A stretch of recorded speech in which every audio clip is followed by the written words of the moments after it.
Hello and welcome to episode 63 of On My Studio Table. As usual, I'm in my studio, although recently I have been in my kitchen as well as outside. Today it's raining and I was hoping to do some footage outside, but we'll just see how the weather pans out. Thank you so much for joining me. I hope you enjoy what I've got on offer. I have something new to share with you that I haven't shared in a video before. I also have updates on my Coverlet of Comfort and also the Red for Courage project. That has been just so exciting and your response has been absolutely wonderful. So thank you so much if you have participated. And I know that just by watching this video you are supporting me, and I do feel that support at various levels from all of you. As you know, I'm an eco-artist, so I try to be ecologically responsible and sustainable in my art practice, and that is something that I'm striving for continually. I love to use recycled materials, especially vintage materials and things that are falling apart and might be discarded otherwise. I also use mixed media and paper and so on, so it does cross a few different disciplines, I guess you could say. But I think that's what makes art interesting.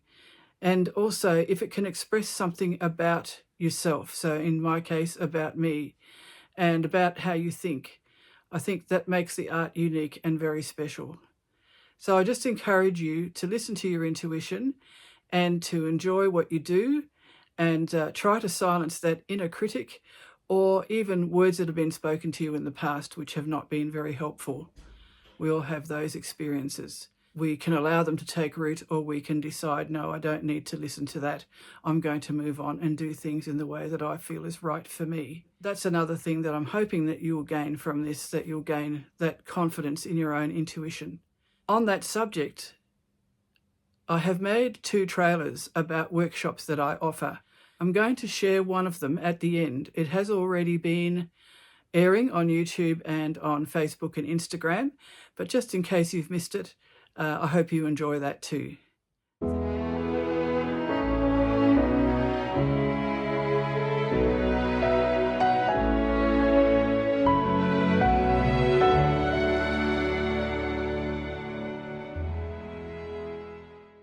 Even though I live in the country and work from my home studio as an eco-artist, I do like to wear some jewellery. So when Ana Luisa, which is based in New York, reached out to me to promote their products and to try them out, I was very happy to look into their credentials and to find that they are an ethical and sustainable company that makes jewellery that is made from recycled metals and is packaged in responsibly sourced products. It was really easy to navigate the website also, and to look at the different items of jewellery that are available, to find out more about the design process and the manufacturing process. And it was also easy to order the right size in a ring, for example. When I opened the box that was sent to me, I noticed inside that it says climate neutral, certified, and also that the packaging is from responsible sources. Inside were some pouches, and these are made of cloth, so they are biodegradable, as is the box itself, and they're just a lovely way to keep your jewellery when you're not wearing it. So this one is probably my favourite. This is a ring and it's in a signet style, and I really do like it, and I think I'll wear it a lot because I love green and I do wear green. This is hypoallergenic and water resistant, so if I'm washing my hands or washing the dishes, I don't have to remove it. It's perfectly safe. In the other pouch is a lovely, very simple bracelet, and it has just a little bit of gold accent, and it's adjustable. And the other thing about it is that it is to raise awareness and to support the conservation of our reefs.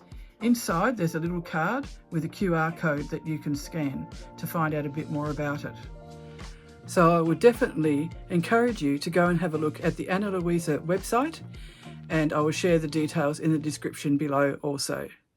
In between doing all the things that I've been sharing with you in my series of videos, I've been relearning how to spin. Because we were on the move so much while we were building, My spinning wheel has been in storage for 10 years. And when we got it out, it needed a bit of work. So my husband did a bit of a clean. He oiled all the joints. And also, because the bobbin kept falling off, he had to put in some new screws because the old ones were worn. It was actually an old spinning wheel when I got it. So that was in the early 70s. And now it's 2025. So it's a very old spinning wheel. It's an Ashford made in New Zealand, and it works so well, just as if it's a new spinning wheel. And I just love it. So I've been using my evenings and sometimes during the day to teach myself how to spin again. And I thought I would be able to just pick it up like roller skating or something, that I would remember how to do it. But I just could not get it together. So I went to some meetings of our local spinning and weaving group, and there were a couple of very simple things that were all I had to do to make the spinning wheel workable. And then once my husband had done the replacement of the screws, I was off and running. So I spun everything that I had stored away that I could lay my hands on. First of all, I had a beautiful carded alpaca fleece. I thought, I'll try that. And I was so pleased, I realised I hadn't forgotten how to spin and fairly even thread. And of course, the thing about handmade, you don't want it to look like it's manufactured. So I'm really pleased with how it turned out. And these two balls of yarn were the first two that I did once I got going. And I've actually started to make something with them. I had enough to do a third ball as well. And I'm actually crocheting a shawl for myself. I used to do a lot of crocheting, and I still do it from time to time. For example, recently I shared a big scarf that I made from some knitted sleeves that were given to me. And I used this same yarn to crochet the edge around that. So I really feel like I've rediscovered something that I've always enjoyed but hadn't done for quite a while. Then I found some merino carded fleece that I had. And surprisingly, the merino was harder to spin. It is so soft that it would separate, if you just took your attention off it for even a second. So I had to really concentrate quite hard to spin the merino yarn. And I am thinking about naturally dyeing this or even eco-printing it, which may sound strange for yarn. But Nicola Brown, who is an eco-artist living in Ireland, demonstrated a way to do that. So I'd like to try that, plus a few variations. The last ones I did for myself were these Corriedale wool balls. And that was actually a pre-felt that I purchased. And because I'd run out of everything else to spin, when I found that, I thought maybe I could spin that. And it is just like a carded piece of wool. And so I did. And it was just so lovely to spin. And because it's a coarser fleece, it actually spins in a more coarse fibre. So this is a slightly thicker spun yarn than the alpaca and the merino. I'm going to use all of these three yarns in the shawl that I've started. And it starts with this lovely grey from the alpaca, then goes down to a lighter shade from the Corriedale, and then to the white cream from the merino. And I'll keep working at that, and then I'll show you progress or when it's finished.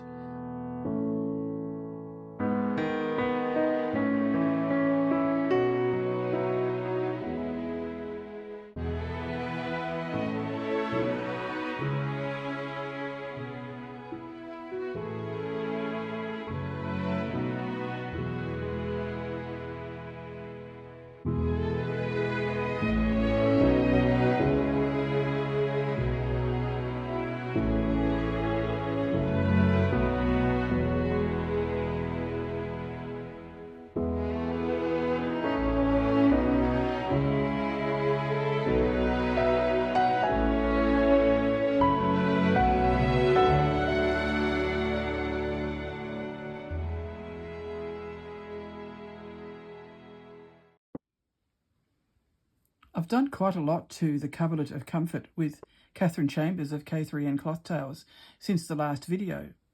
I finished all the stitching in the background, and then I did the next stage, which was to lay some sari ribbon in a meandering kind of a way across the strip, which will be at the bottom of the coverlet ultimately. I had quite a bit of this naturally dyed sari silk, so I was able to undulate it quite a bit, and it made me think of a river or a creek, but you know, I just love the look of it. And then instead of attaching it with an embroidery stitch, I actually used invisible baste to attach it to the background. And that left me free to start the other embellishments. What I did was, instead of doing a feather stitch along the sari silk, I did some feather stitch on some of the undulations. And then on some of the other undulations, I did a different stitch. So here we have a continuous fly stitch, and over here we have a back stitch with some detached elongated chain stitches. So I did these on each undulation, just doing the 3 different types of stitch and 3 different colours as I went along. These are the threads that I've selected for this next stage of the coverlet. So I did the stitching to show the plant life along this meandering ribbon in a darkish green, which is a stranded cotton, a pink pearl cotton, and a green wool embroidery thread. And that gave a contrast not only in colours but also in texture. Then after that I started doing some circles. Now this was not in the brief, in the prompts that we're getting in Kathryn's YouTube channel.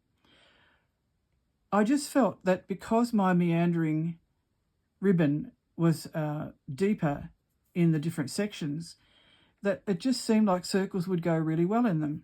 So I had some very thin wool fabric, which I ironed onto a fusible web.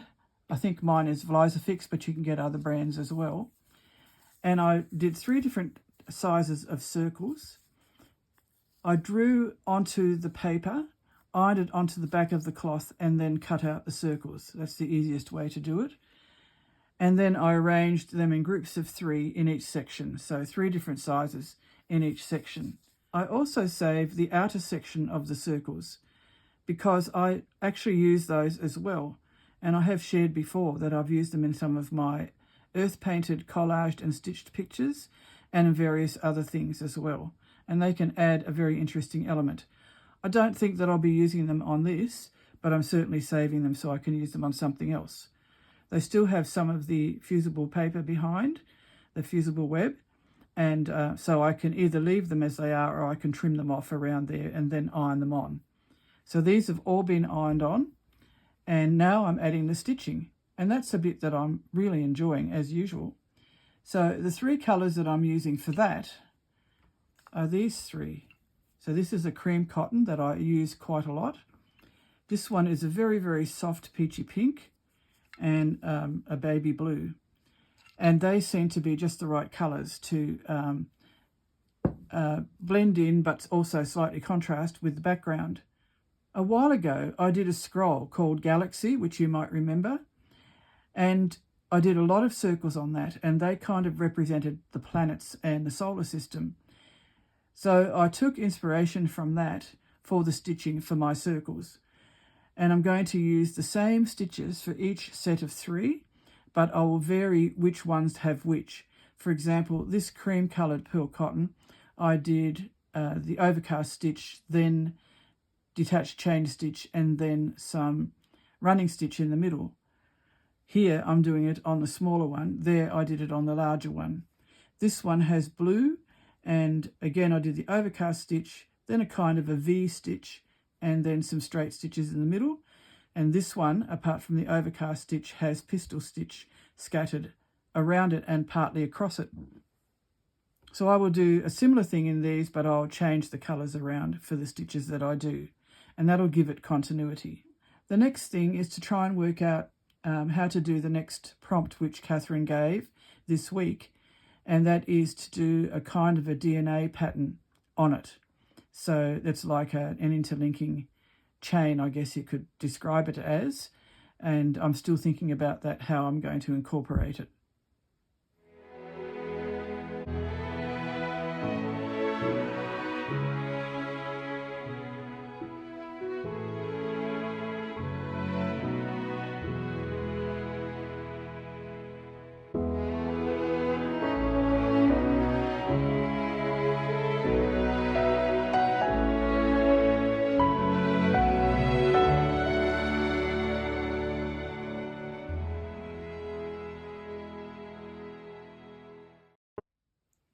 This has been such an exciting week.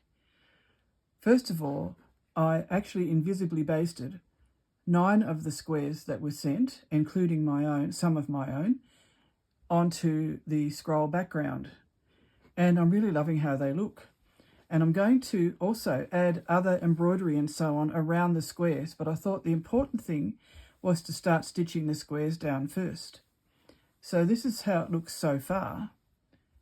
And I've already used more than 1 metre, and it's only got 9 squares on it.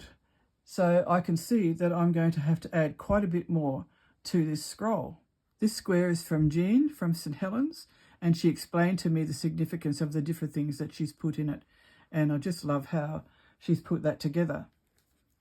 This one is from Laura in St Helens, and Laura's done a kind of a tree shape with some layers of fabric. And I really love the design of that. Very simple, but really effective. And I just feel so cared for with what you've sent me. We now have well over 30 squares, and I'm going to open some now while I'm with you, because I'm just so thrilled with what you've sent, and I just would love to share it with you. And if you are one of the people that sent me one, you know, I just thank you so much. So here's a beautiful card, and it has, looks like hydrangeas and lilacs on it, which is lovely. And then inside is a lovely square with a bit of gold on it, and a lovely note inside as well. And that was from Lynn. Lynn is from South Australia. So thank you so much, Lynn. Another beautiful card, and another gorgeous square from Doreen in the Northern Territory. So this has come quite a long way. Thank you so much, Doreen. And you can see that she has used some naturally dyed fabrics as well.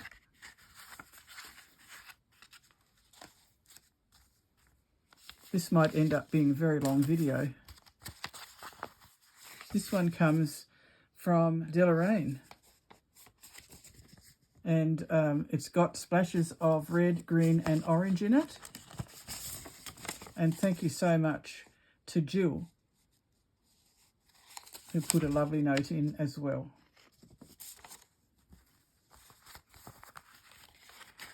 Another beautiful card, handmade with some eco-printed papers, and this is from Deb. And Deb made this beautiful square with what looks like a lace flower on it, as well as some lovely fabric. And it's just so lovely to read all your notes as well. They're very special, and thank you so much. And that one came from New South Wales. This one came wrapped in some vintage tissue paper and a lovely piece of lace, which I'll certainly add to the scroll as well. And it came from New Zealand, from Laurie. Thank you so much, Laurie. Beautiful letter with it, and this lovely square in earthy colours. And she also sent me some very lovely woolen fabric. So that's just beautiful. Thank you, Laurie. And she dyed it herself with alder cones from the trees in her garden, and also some rusty iron, and it's vintage blanket. So that's just beautiful. And here we have 2 squares, which I just love also. You've just been so beautiful in what you've done, everybody. Thank you, thank you, thank you. And this one says, never give up at the bottom. That is so true. And a lovely letter with it as well. And this is from Yvonne from Western Australia. Thank you so much, Yvonne. I'm trying not to get these mixed up because I want to remember which came with what, but I'm also trying not to show the addresses. This beautiful card has the Red for Courage square inside it as part of the card, so that's a lovely idea. And this is from Pam. Thank you so much, Pam. And Pam is from New South Wales also. So here we have another lovely square with some lace on it and some lovely stitching. And this is from Alison. And Alison is in New South Wales. So thank you so much, Alison. That is just lovely. This is from Sandra. And Sandra has used, it looks like some vintage embroidery on there, which is a lovely idea. Thank you so much, Sandra. And some lovely red stitching. Another card with some eco printing. I see a lovely oak leaf there, actually. And there are 2 squares in this one. How beautiful. Lovely earthy colours as well. And lots of layers, some see-through layers too. And this is from Marilyn. Thank you so much, Marilyn. And Marilyn is from Victoria. This is another one from Western Australia, and a beautiful card. It says, miracles. The garden of life offers 1,000 miracles, and the promise of tomorrow is born of the seeds of faith we plant today. That is just so beautiful. Thank you. And that's from Phil, and she's in Western Australia. And then there's another little card in here with a flower and a ladybird on it. And there's 2 squares. And I do love buttons, and I do love the Suffolk puffs as well. So thank you so much. That's just lovely.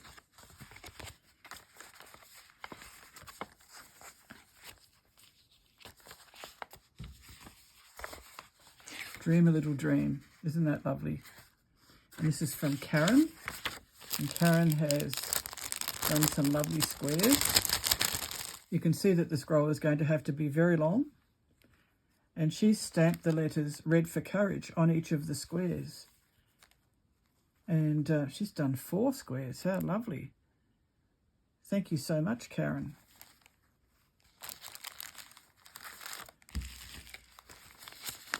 This one is from a very, very good friend whom I haven't seen for a while in Blackman's Bay in Tasmania. And I just love them both. Thank you so much, Laurie. Really, really appreciate them. And this is very clever. You can see she's actually embroidered on the button there her initials. So that's lovely. And a beautiful letter in it as well. Thank you so much. Another beautiful card to hold everything together with butterflies on it, which is really lovely. I'm not really sure which way up it goes. I think it goes up that way. And my word, 3 squares. How beautiful. And that looks like an eco-printed leaf. Yes, very Australian colours. Thank you so much, Bree. Another one from South Australia. And this is really lovely. The word hope appliqued and embroidered. And then another one as well. And just beautiful. And thank you so much, Enid from South Australia. Really beautiful. And thank you so much for your card as well and your lovely note. So this one is from Indy. Thank you so much, Indy. This is really lovely. I think that's what it says. I apologise if I got your name wrong, but it's just a beautiful square, and thank you so much for your note too.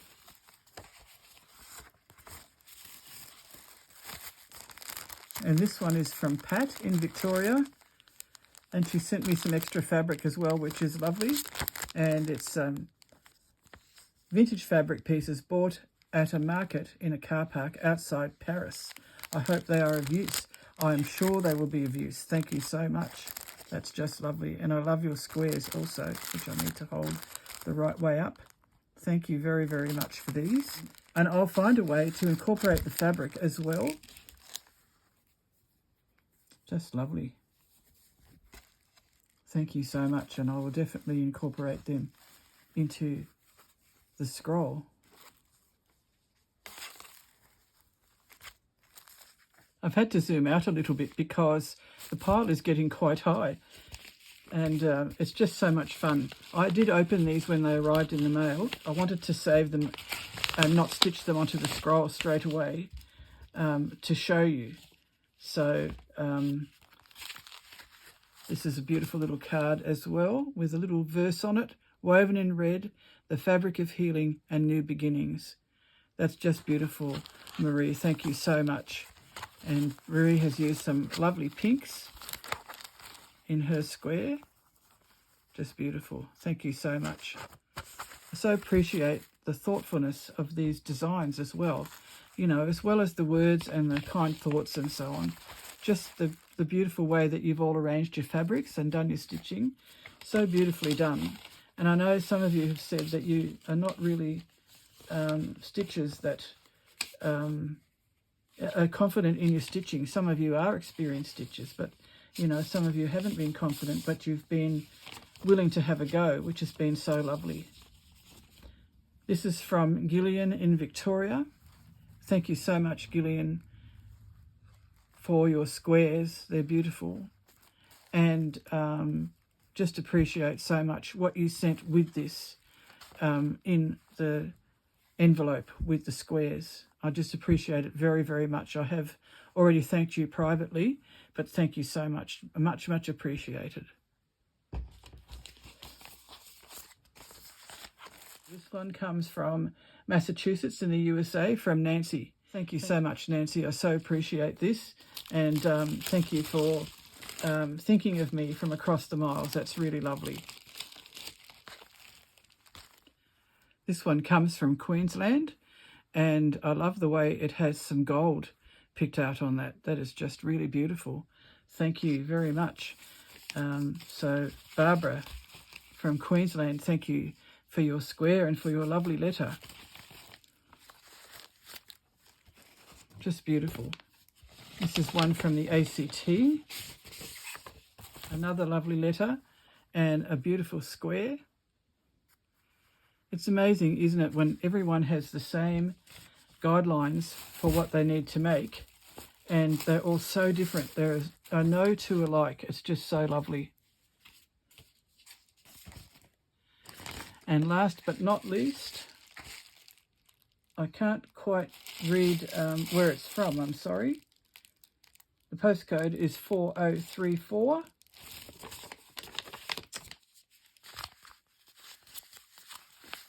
And my word, it was the last one to open, and look how many squares Annette has done. Thank you so much, Annette. And all different techniques too, which is lovely.